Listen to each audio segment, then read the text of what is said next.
We're gonna get crazy.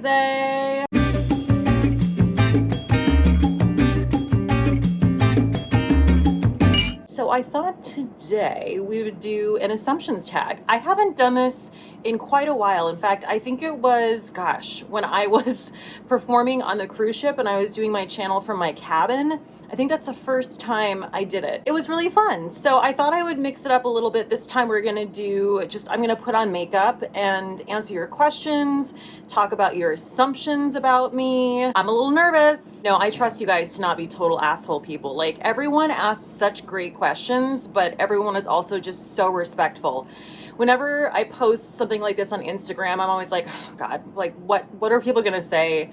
You know, what kind of ass hattery is gonna come out? But not you. No, not you guys. You don't disappoint. So I'm gonna do my makeup, but I'm not going to really talk a lot about it. So if you wanna know what I'm using, if you're digging on it, it's gonna be down below in the description box. I'm starting with a totally bare face, even kind of semi-wet hair. I figured I'd just let my hair air dry, because guess who's not into using a hair dryer these days when I'm sweating my ass off? I can't with that. So I'm just gonna do it all right before your very eyes. And let's just get going. I took these questions from Instagram mostly. If you guys aren't following me on Instagram, it's a fun time over there. Please follow me. Kate the Great Beauty is my name. Okay, so the first assumption is from Tia Lou Makeup, and she says, you are very loyal to your friends and family. That's an easy one. I am very, very loyal. I can say, I don't know, I was gonna say almost to a fault, but is it? I don't think so. I love my parents so much. I've always been really close with my parents. And as far as my friends are concerned, I am just so happy with the collection of friends that I found throughout the years. I really feel like if any one of them, you know, is having a time and they called me at 3 a.m. one night, I pick up the phone. You know what I mean? Like, that's how I feel about the people who are closest to me in my life. The great thing is I really feel like they feel the same way. You know what I mean? It's really reciprocal. So yes, loyalty, super important to me. Alleyoops 832 is coming in hot. She says, you don't have any close friends who are politically on the right. Yeah, that's pretty much true. I mean, you know, I was raised by parents who are, you know, very progressive, very liberal, and the same does go for my friends. You know, I grew up in the arts. That's my profession. And not that I'm saying that everyone in the arts is, you know, super on the left or not conservative, but I have found that it's hard to come by people in the arts, especially if you're living in New York City, who are conservative. So yeah, no, that's not really my jam, and it's not really the jam of most of the people I'm close with. That is true. I think that's why I'm always a little bit surprised when, you know, people would watch my channel and then I would sometimes even just imply something liberal, something progressive, and they would just be outraged that I would think that way or share it. And it's like, who do you think you're watching? Like, I'm kind of this like bohemian actor living in New York City. What? My friend Kate from the channel State of Kate, which if you're not watching that, please watch her channel. She's fantastic. She commented and she said, you the best.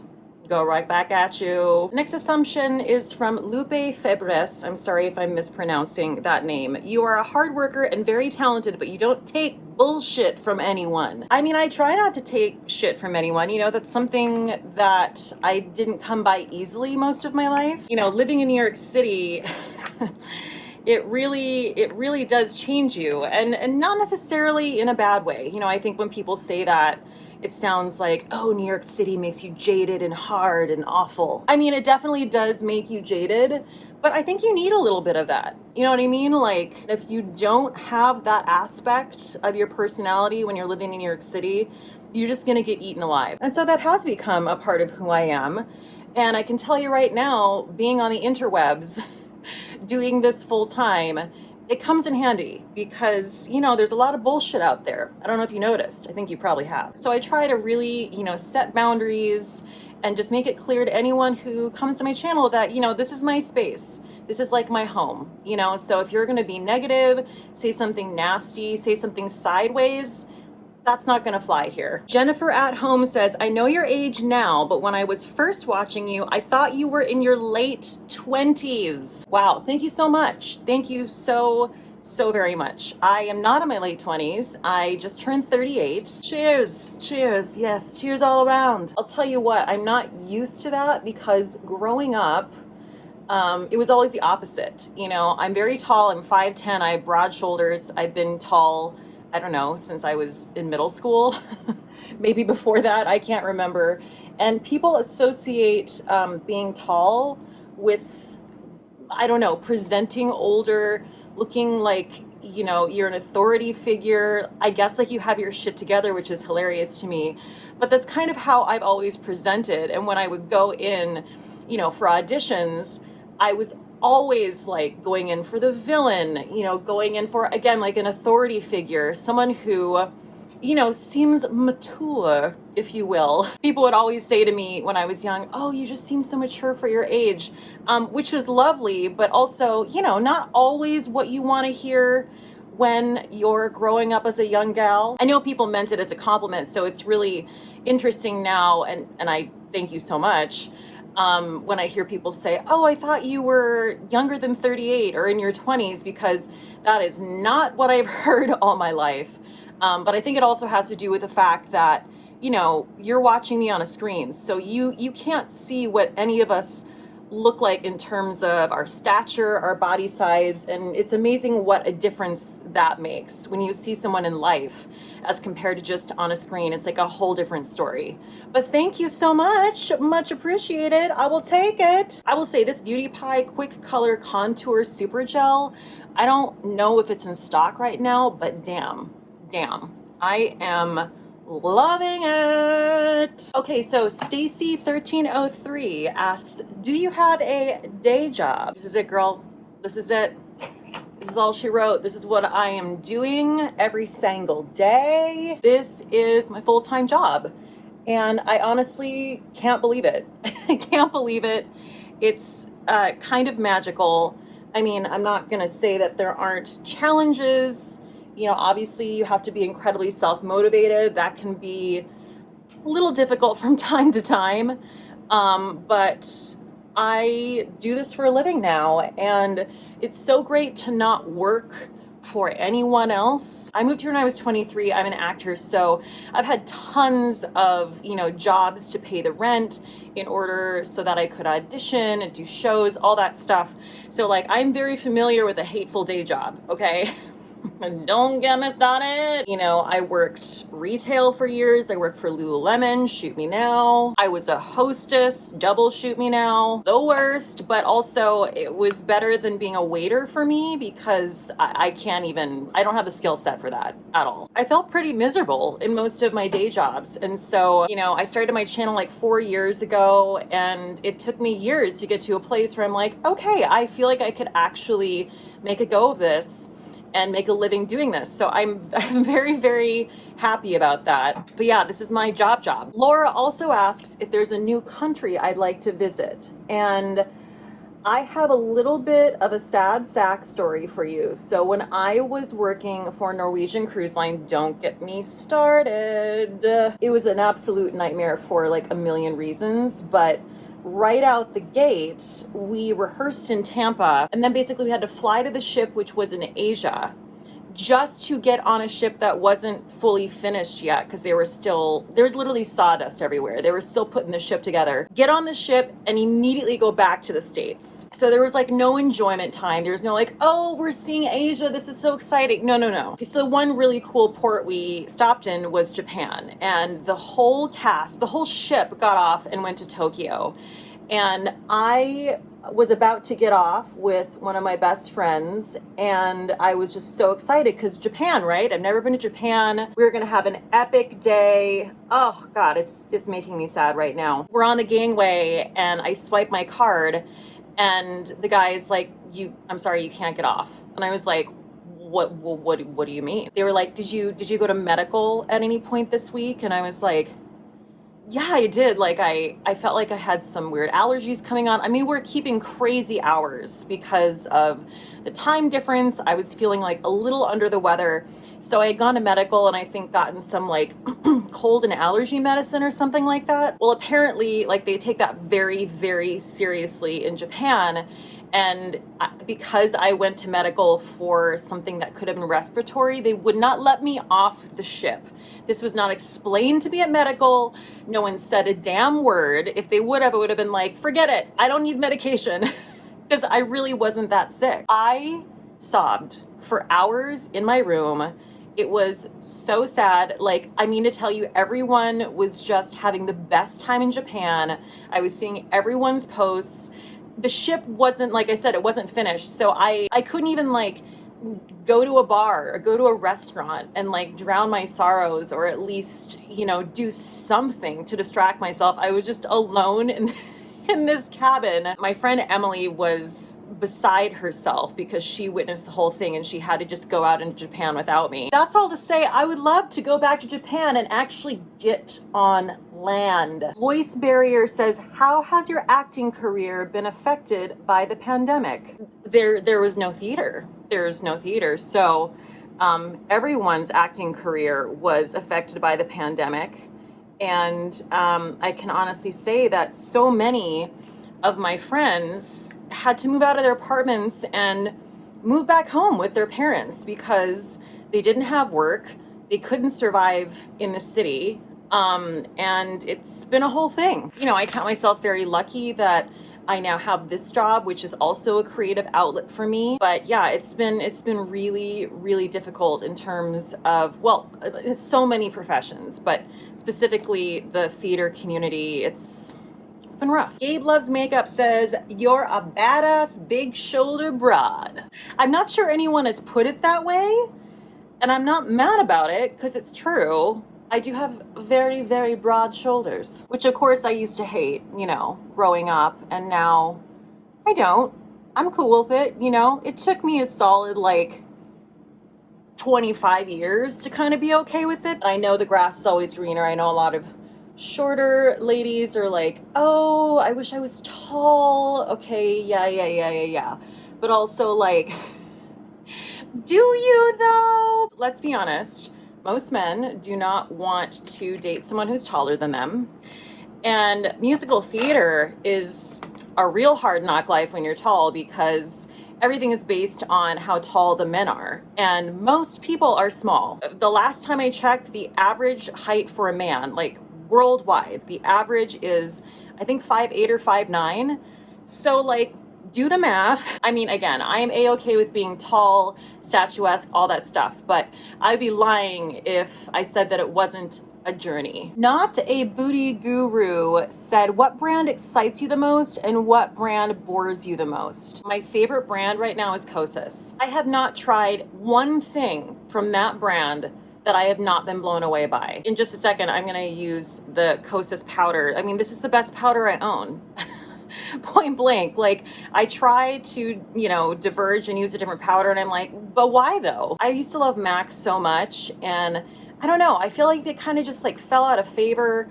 But my friend State of Kate, who I mentioned previously, she just did a whole video about how MAC is cool and they have so many incredible products right now, and it got me re-excited for MAC. So I think I'm gonna try some of their stuff again. Mrs. Unnecessary said, I assume you use your snark, which I love by the way, to protect your heart from being hurt. I don't know. I mean, I guess in an armchair psychology sort of way we could say that. Like I said before, you know, I grew up like a very, very like quiet, passive person, but I've always loved humor. I've always loved comedy, and I really love dry comedy. I like dark comedy.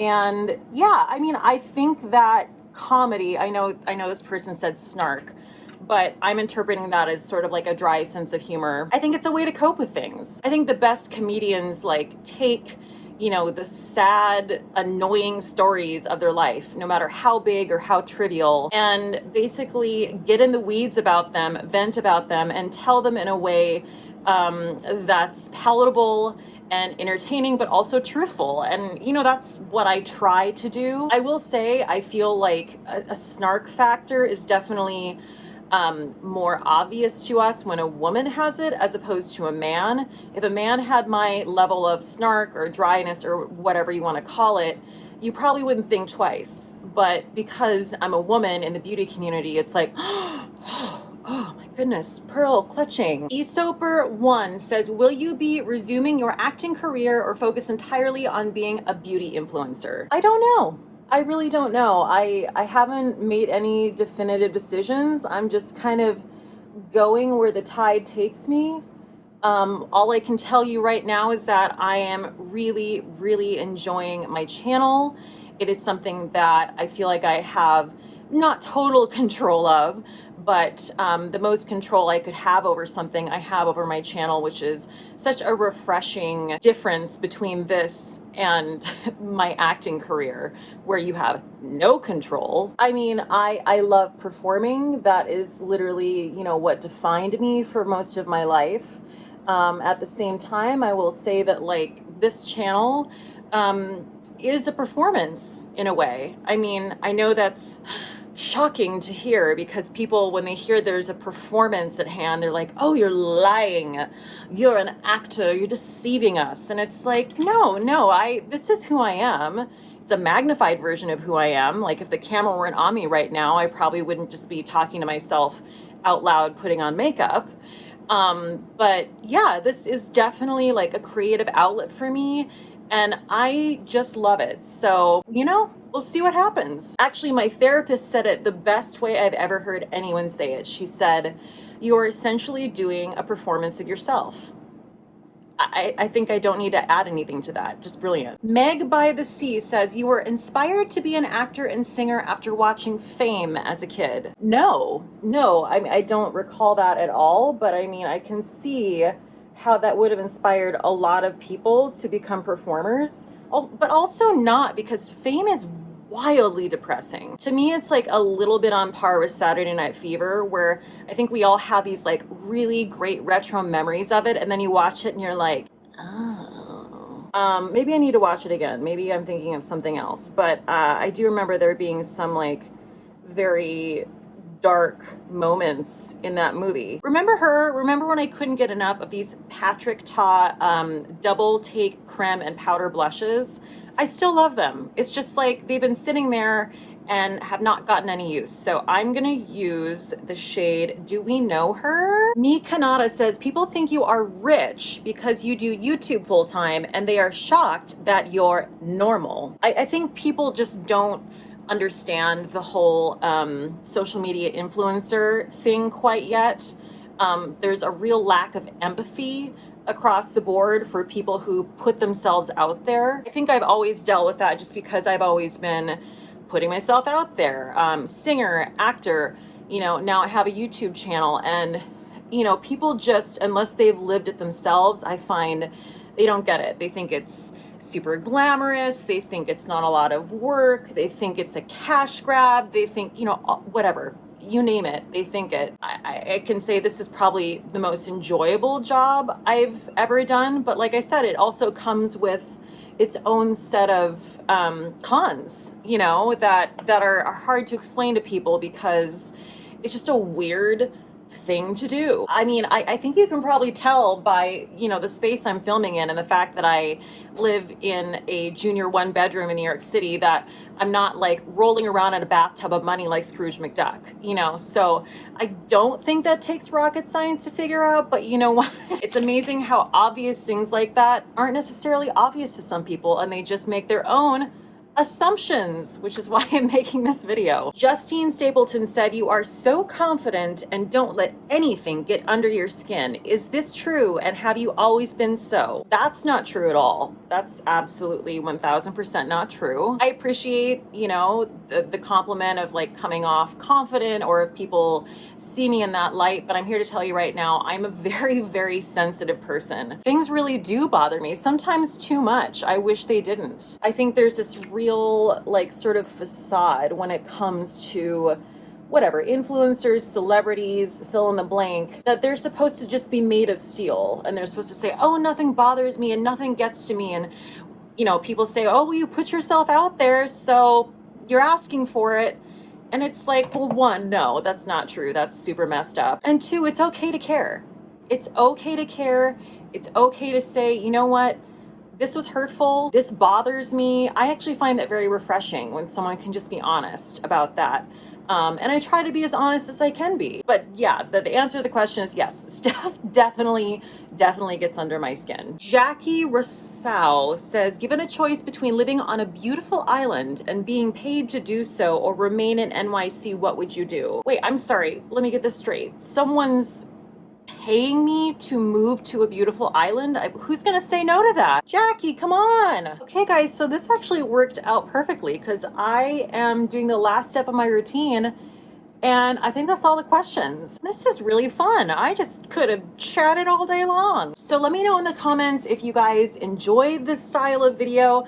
I actually loved filming this. This was really, really nice to revisit because I can do this again. I'm sure there are endless burning questions you have to ask me. Just kidding, probably not. Thank you guys so much for watching me. Again, everything that I used while I was getting ready is going to be down below in the description box. If you have not subscribed to my channel, I'd love it if you could hit that subscribe button and also give this video a thumbs up because it really helps me out. You guys are awesome. Thank you for asking just like lovely questions, making cool assumptions about me, I guess. I am convinced that I still have one of the best communities on the interwebs. You guys stay safe out there and cheers till next time. Bye.